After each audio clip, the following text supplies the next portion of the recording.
안녕하십니까 여러분. 벌써 수요일이네요. 주일날 우리가 함께 예배드리고 우리의 삶의 현장에서 또 여러분들 열심히 살고 계실 텐데요. 3일 동안 어떻게 지내셨나요? 우리 계속 감사함을 통해서 오늘 하루하루 힘들고 어렵지만 또 기쁨으로 또 감사함으로 보내고 계시는지, 아니면 그럼에도 불구하고 여러 가지로 힘들고 어려워서 감사보다는 우리 마음에 불평과 혹은 원망과 아픔이 더 많은지. 여러분, 그러나 항상 기억하셨으면 좋겠어요. 하나님이 우리와 함께하고 계십니다. 오늘 이 시간 진심으로 우리가 힘들고 어려울 때 우리에게 도움을 주시고 또 우리를 지켜주시는 그 하나님과 동행하는 저와 여러분 되시기를 간절히 소망합니다. 오늘 이 시간 우리 그 말씀을 통해서 우리 힘들고 어려울 때 119를 기억하라는 말씀으로 우리 같이 말씀을 나눠보면 좋을 것 같습니다. 사도신경으로 신앙 고백하시도록 하겠습니다. 나는 전능하신 아버지 하나님 천지의 창조주를 믿습니다. 나는 그의 유일하신 아들 우리 주 예수 그리스도를 믿습니다. 그는 성령으로 잉태되어 동정녀 마리아에게서 나시고 본디오 빌라도에게 고난을 받아 십자가에 못 박혀 죽으시고 장사된 지 사흘 만에 죽은 자 가운데서 다시 살아나셨으며 하늘에 오르시어 전능하신 아버지 하나님 우편에 앉아 계시다가 거기로부터 살아있는 자와 죽은 자를 심판하러 오십니다. 나는 성령을 믿으며 거룩한 공교회와 성도의 교제와 죄를 용서받는 것과 몸의 부활과 영생을 믿습니다. 아멘.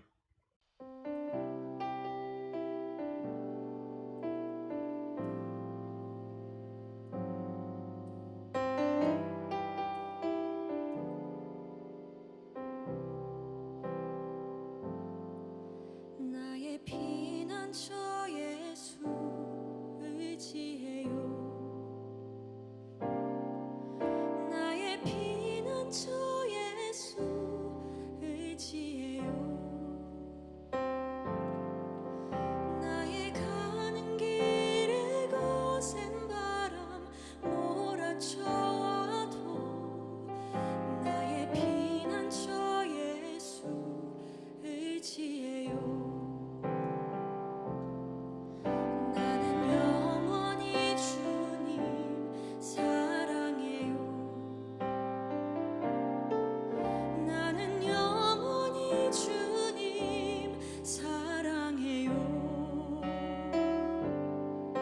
세상 어떤 것도 나의 사랑 끊을 수 없네. 나는 영원히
세상 어떤 것도 나의 사랑 끊을 수 없네.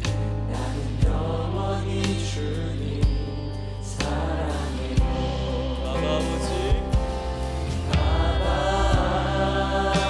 아버지 나를 사랑하시니 나의 모든 것 주께 드려요.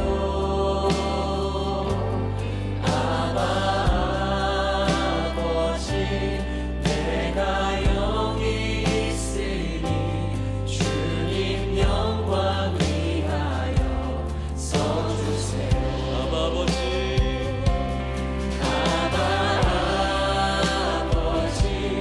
나를 사랑하시니 나의 모든 것 주께 드려요.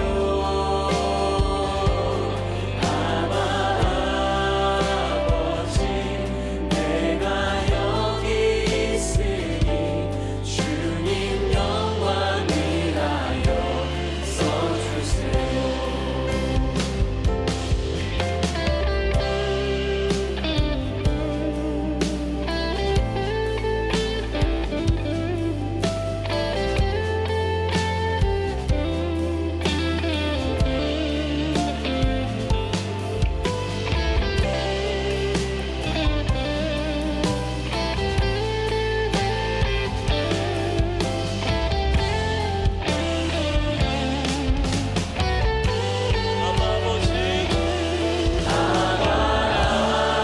아버지 나를 사랑하시니 나의 모든 것 주께 드려요.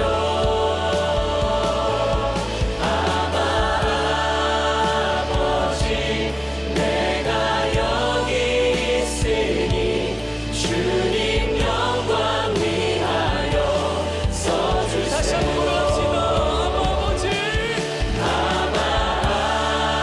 아버지 나를 사랑하시니 나의 모든 것 주께 드려요. 아버지 내가 여기 있으니 주님 영광 위하여 써주세요. 주님 교회 위하여 써주세요. 주님 나라 위하여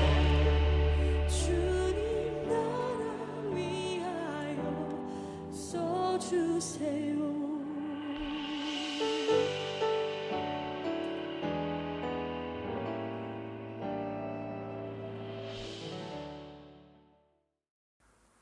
오늘 나누실 하나님의 말씀은 우리 잠언 11장 9절의 말씀입니다.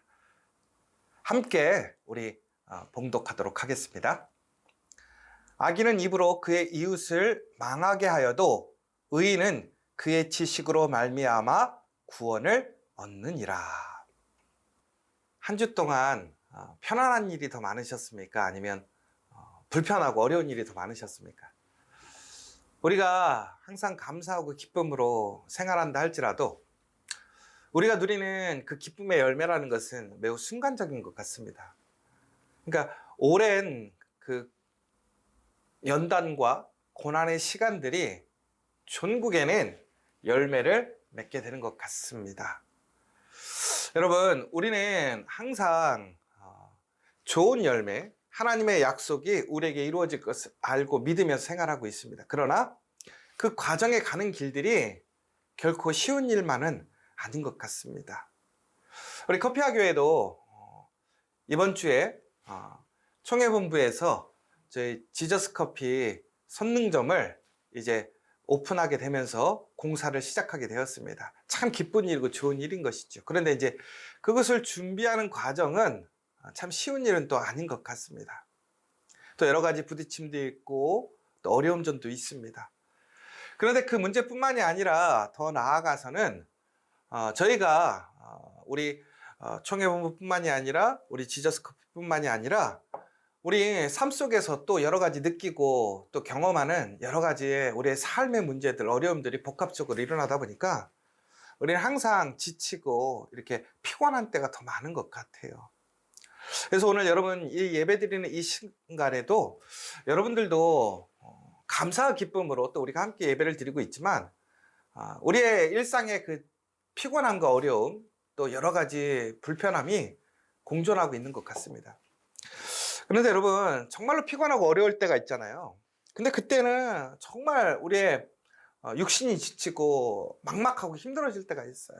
마음이 막 정말 침울하고 어렵고 힘들 때가 있어요. 어떤 한 책에서 어떤 한 사람이 이렇게 얘기를 했어요. 재정적으로 막 압박을 받고 사업의 일들이 진행되지 않고 스트레스는 너무나 가중되고 정말 힘들어서 기도도 나오지 않는 그런 상황이 될 때가 있어요. 여러분도 잘 아시겠지만 힘들고 지칠 때 오히려 기도가 더 되지 않습니다.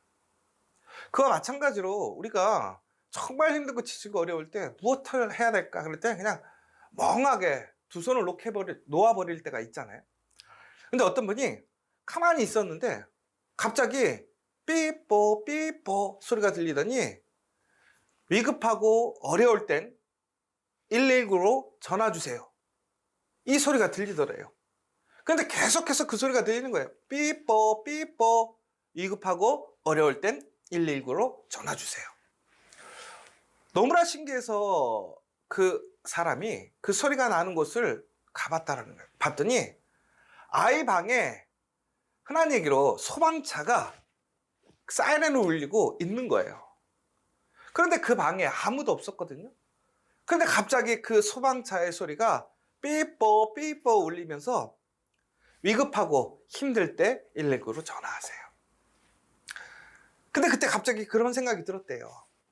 우리가 삶 속에서 우리의 일반적인 삶 속에서 위급하고 어려울 때 119로 전화하면 그들이 도움을 주러 오는데 내가 지금 내 삶에 이 위급하고 어려운 순간 내가 누구에게 전화해야 할 것인가?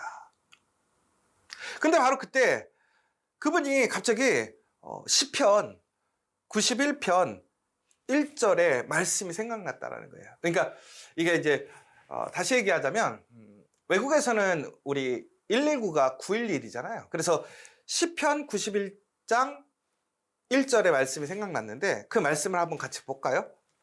지존자의 은밀한 곳에 거주하며 전능자의 그늘 아래 사는 자요. 근데 갑자기 그 말씀을 딱 보면서 그 마음에 그래 내가 지존자의 은밀한 곳에 거주하는 사람이지. 그러니까 지존자의 은밀한 곳에 거주한다는 의미는 무슨 얘기냐면요. 우리가 하나님과 은밀한 곳에서 함께하고 있다는 거예요. 그런데 그것이 바로 하나님의 전능자의 그늘 아래 사는 거라는 거예요. 그러니까 다시 얘기하자면 내가 힘들고 어려울 때 아무도 없을 때 낭망하고 지치고 힘들 때 그 골방에 내가 하나님과 함께하고 있다면 그곳에서 하나님께서는 하나님의 능력으로 나를 보호하고 지키신다라는 얘기예요. 그러면서 그 사람이 느낀 게 뭐냐면 바로 그때 내가 가야 할 곳이 은밀한 곳이구나. 무엇하기 위해? 하나님을 만나기 위해 기도하러. 여러분 너무나 지치고 힘들고 어려울 때 우리가 가야 할 곳이 어디입니까? 찾아야 할 것이 무엇입니까? 하나님이에요. 그 하나님을 만나기 위해 은밀한 곳으로 가십시오. 여러분 이 은밀한 곳이라는 것은 예수님 또한 마찬가지였어요. 항상 지치고 힘들 때마다 예수님은 은밀한 곳에 가셨어요. 왜 그랬습니까? 하나님을 만나러. 그럼 왜 하나님을 만나러 은밀한 곳에 갔을까요? 방해받지 않으려고. 하나님과 단독적으로 친밀하게 깊이 있게 교제하기 위해서 그랬다라는 거예요. 제가 이제 그 말씀을 딱 보면서 갑자기 제가 성경을 좀 찾아보고 싶었어요. 그런데 특별히 우리가 뭐 성경에 많은 장들이 1장 19절, 뭐 11장 9절도 될 수 있고 9장 1절, 뭐 9장 11절도 될 수 있는 것이고 그래서 이런 것들을 생각해 보면서 그래도 하나님께서 우리에게 지혜와 또한 위로의 말씀을 주는 것이 우리는 일반적으로 시편과 잠언이라고 생각을 하잖아요. 그래서 제가 잠언 11장 9절을 찾아봤죠. 우리는 119니까. 그랬더니 오늘 우리가 함께 읽었던 그 내용이 있는 거예요. 악인은 입으로 그의 이웃을 망하게 하여도 의인은 그의 지식으로 말미암아 구원을 얻느니라. 그런데 놀랍게도요, 제가 다시 한번 잠언 1장 19절을 좀 찾아봤어요. 같이 한번 보실까요? 이익을 탐하는 모든 자의 길은 다 이루하여 자기의 생명을 잃게 하느니라. 여러분, 우리가 세상에서 살다 보면 세상 사람들이 자신의 유익을 위하여 얼마나 치열하게 싸우고 또한 다른 사람들을 험담하고 함정에 빠뜨리게 합니까? 우리가 정직하게 살아도 우리가 그러한 함정과 시험에서 넘어지고 힘들 때가 얼마나 많아요. 그런데 오늘 하나님께서는 잠언 11장 9절, 1장 19절을 통해서 바로 그렇게 악하게 잘못된 길을 향해서 가는 사람들은 그 생명을 잃게 되고, 악인의 입은 이웃을 망하게 하여도 의인은 그 가운데서 살게 한다라는 것을 보게 약속하셨어요. 그러니까 우리가 아무리 우리의 상황 속에서 어렵고 힘들고 우리를 방해하고 힘들게 하는 사람들이 있을지라도 우리가 하나님과 은밀하게, 하나님과 친밀하게 하나님과의 관계를 지켜가면, 하나님께 이야기하면 하나님께서 우리의 그 기도를 들으시고 우리를 지켜주신다는 이야기인 것이죠. 그리고 제가 또 시편 9장 11절을 찾아봤습니다. 그랬더니 이렇게 나오는 거예요. 너희는 시온에 계신 여호와를 찬송하며 그의 행사를 백성 중에 선포할지어다. 시편 91장 1절에 보면 지존자의 은밀한 곳에 거주하며 전능자의 그늘 아래 사는 자여. 그러니까 다시 얘기하자면 우리가 하나님과 친밀하게 하나님께 맡기고 하나님을 끊임없이 의지하고 하나님을 의탁하여 살아가면 우리는 하나님을 찬송하게 될 것이고, 그의 행사를 다시 얘기하자면 하나님께서 우리 삶 가운데 이루시는 역사를 통해서 우리는 하나님의 그 영광을 선포하게 된다는 것이에요. 사랑하는 여러분, 우리가 힘들고 어려울 때 우리가 붙들어야 될 분이 누구냐? 하나님이에요. 하나님을 부르십시오. 하나님을 만나러 가십시오. 여러분, 우린 기도를 너무나 쉽게 생각하고 대단하게 여기지 못해요. 그러나 우리가 하나님께 기도하러 가면 우리가 도저히 해결할 수 없는 그 문제들, 어려움들, 그 피곤함과 지침들이 해결되어짐을 믿으시기 바랍니다. 119도 우리가 전화하면 우리를 구해주러 옵니다. 하물며 하나님께 우리가 기도하면 하나님께서 우리를 외면하시겠습니까? 여러분, 우리는 고통과 아픔의 시간을 통해서 우리는 하나님을 만나게 됩니다. 여러분, 그 하나님을 통해서 우리에게 주어지는 그 환난과 고통과 시험이 오히려 더 큰 축복으로, 은혜로 나아가게 됨을 기억하시기 바랍니다. 여러분, 바로 그때 우리는 뜻을 정해야 돼요. 그 고통 속에서, 고난 속에서, 시험 속에서, 스트레스 속에서 우리는 하나님의 뜻을 정해야 돼요. 그러면 하나님께서는 우리와 함께 하심으로 그 하나님을 나타내시고 하나님의 선한 능력으로 우리를 이끌어 가실 거예요. 여러분, 오히려 우리가 고난에 있으므로 하나님을 경험할 수 있어요. 그 고난을 통해서 우리는 더욱더 성장할 수 있어요. 제가 이번 주에 많은 일들을 경험하면서 저도 스트레스가 많이 받더라고요. 아마 우리 교회 많은 분들도 그 삶에서 스트레스를 많이 받았었을 거예요. 근데 갑자기 제가 감사하는 일들에 대해서 생각하다 이런 생각이 들었어요. 내가 이렇게 힘들고 스트레스 받는 게 무엇이냐? 내가 살아가는 삶의 그 자리를 지키는 것도 있지만, 내가 자격도 없는데도 불구하고 나의 부족함에도 불구하고 이런 스트레스를 받는 것은 내가 그만한 자리에 세워졌다는 거예요. 여러분, 내가 무엇인가를 걱정하고 또한 생각하고 또한 염려한다라는 것은 내가 그것을 책임져야 되는 그 자리에, 그 기회에 직면하게 되었다라는 거예요. 여러분, 그게 은혜 아닙니까? 여러분, 어떤 사람들이 나는 그런 거 필요 없어요. 그냥 속 편하게 살고 싶어. 그래, 여러분, 하나님께서 우리를 세우시고 높이셔 주신 거예요. 그런데 여러분, 그것을 내가 이룬 것이 아니라 하나님께서 인도해 주셨다면 하나님께서 내 삶을, 나의 그 일을, 나의 모든 것을 그냥 내버려 두실까요? 그렇지 않아요. 하나님이 우리를 도우십니다. 하나님께서 해결해 주십니다. 오늘 이 시간 여러분들 다시 한번 힘들고 지칠 때 119 하나님을 찾고 하나님의 말씀으로 기도함으로 다시 한번 새 힘과 새 능력으로 일어나 승리하는 저 여러분 되시기를 간절히 소망합니다. 다 함께 주기도문으로 예배를 마치도록 하겠습니다. 하늘에 계신 우리 아버지, 아버지의 이름을 거룩하게 하시며 아버지의 나라가 오게 하시며 아버지의 뜻이 하늘에서와 같이 땅에서도 이루어지게 하소서. 오늘 우리에게 일용할 양식을 주시고 우리가 우리에게 잘못한 사람을 용서하여 준 것 같이 우리 죄를 용서하여 주시고 우리를 시험에 빠지지 않게 하시고 악에서 구하소서. 나라와 권능과 영광이 영원히 아버지의 것입니다. 아멘.